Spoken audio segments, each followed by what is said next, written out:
કાંકરેજના તેરવાડાથી ગોદા જતો રસ્તો થયો પાણીમાં ગરકાવ. વિદ્યાર્થીઓ સહિત સ્થાનિક રાહદારીઓ મુકાયા મુશ્કેલીમાં. રસ્તામાં પાણી ભરાતા ટ્રેક્ટર સહિત વાહનમાં નીકળવું પડે તેવી પરિસ્થિતિનું થયું નિર્માણ. સામાન્ય વરસાદમાં જ રસ્તા ઉપર કાદવ કીચડ થતા હાલાકી. ખેતરોમાં જવાના રસ્તા ઉપર 150થી વધુ પરિવારો હાલ ભોગવી રહ્યા છે હાલાકી.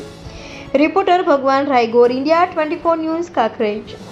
તો હજી સુધી આ રસ્તા એમને ખાડા નીકળે છે. હવે આ છોકરે શાળાએ ભણવા આવે જેને તકલીફ છે. કોઈ ભાઈ બહેન દીકરી કોઈ ડિલિવરી હોય તો કોઈ 108 આવે નહીં, અને અથવા કોઈ ઘંટું થાય ઉંમર થાય ને એ ભાઈ આપણું મૃત્યુ થઈ જાય તો એને 5 જણા દાગુ થઈને સી રીતને લઈને જવું.